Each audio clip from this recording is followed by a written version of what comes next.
What's up, YouTube? You know who it is. Well, I just figured I'd go ahead and do a quick video.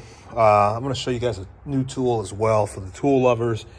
But I've been out of town, so I've not been able to really do any work. And then I got home today after being in Denver for a week. And I tell you, I never quite adjusted to the altitude, so I don't feel very good, but it's okay.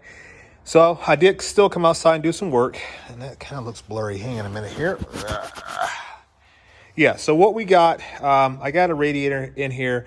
I actually have a brand new radiator right there, and that's not going to work out like I wanted it to. It's a little bit too tall. This is too tall as well, but for the that's way taller. So I'm going to use this for testing out purposes to kind of, get to the next stage of getting this engine where I want it to be, and then eventually we'll see if we can find something that's a little bit better suited for the truck. I know radiators typically come up a little bit, but this is probably maybe 2 inches or so higher than what I want, and that's like 4 or 5 inches higher than what I want.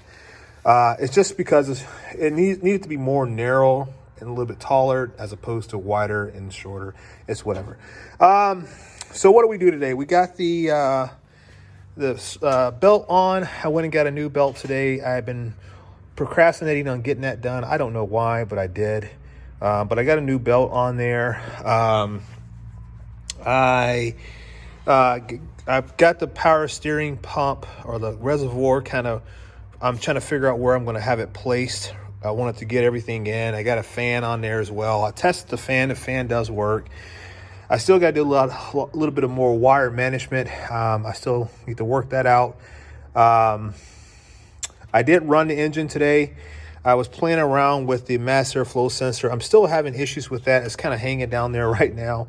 But I think I've got a massive vacuum leak somewhere, and I've got to work that out. I'm probably going to end up doing that tomorrow amongst the other thing I got to do. But we're almost there in terms of getting everything underneath the hood where we want it. I do got, like I said, I got to do some more wire management in the back because I've got wires that are strung over the back of the engine.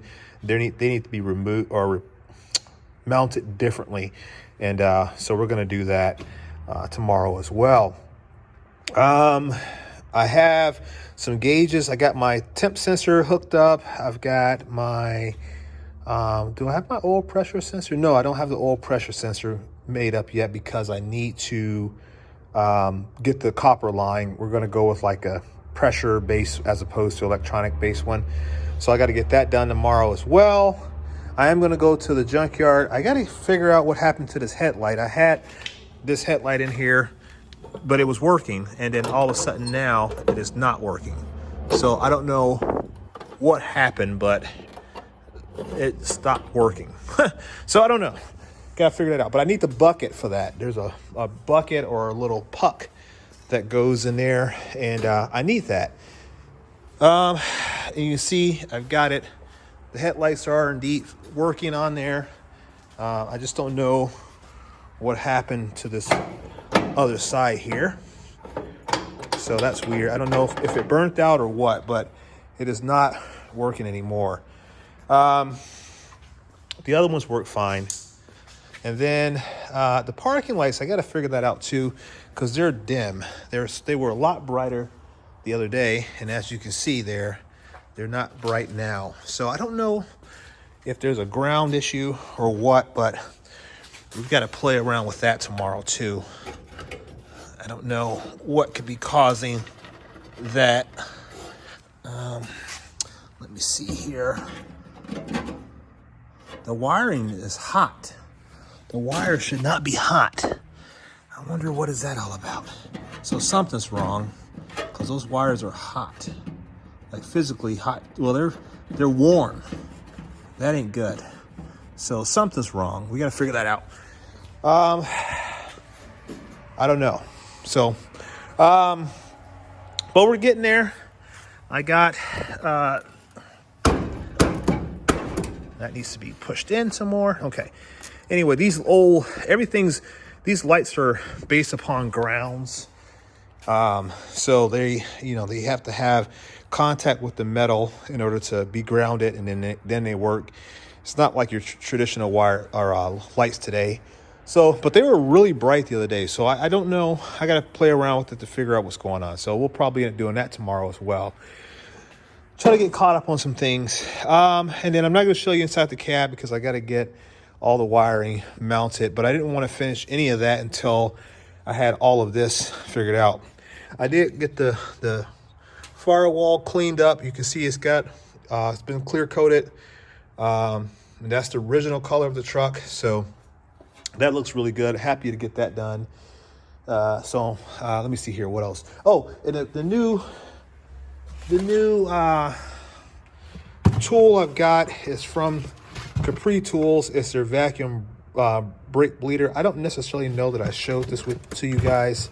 I don't think that I did, but that's here, and we're gonna do a full review on it. I'm gonna show you guys my thoughts on using it.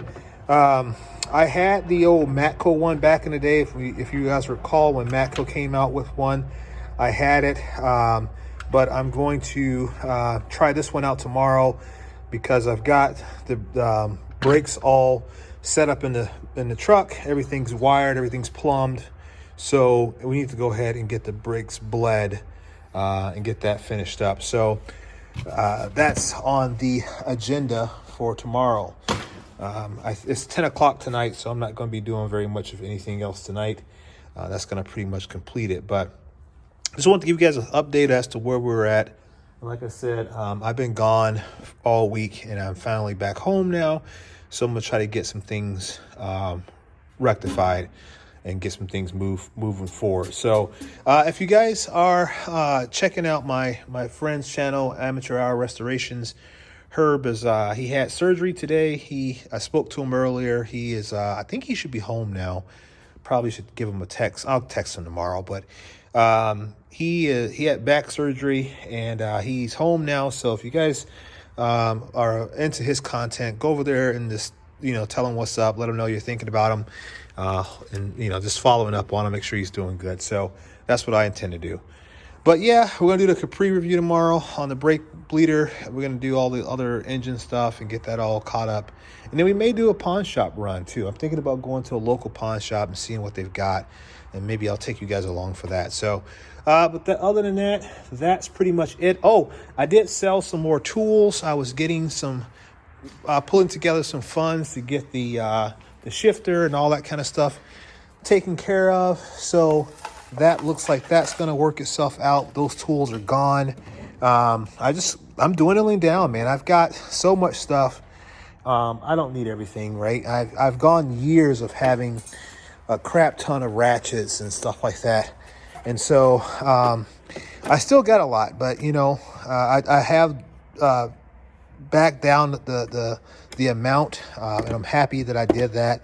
I was feeling like a hoarder, and I thought to myself that money could be put to better use if I were to find someone who wanted some stuff, and I can go ahead and get rid of it. So, and it'll help me get some of my projects further down the road, like I said before. So anybody and everybody who's bought tools from me, thank you, because you're helping me get my dream accomplished, which is to get the old 58 back up and running again. So thank you for all the guys that did that. Thank you, Mark, for supporting me on that. So, but yeah, that's pretty much it.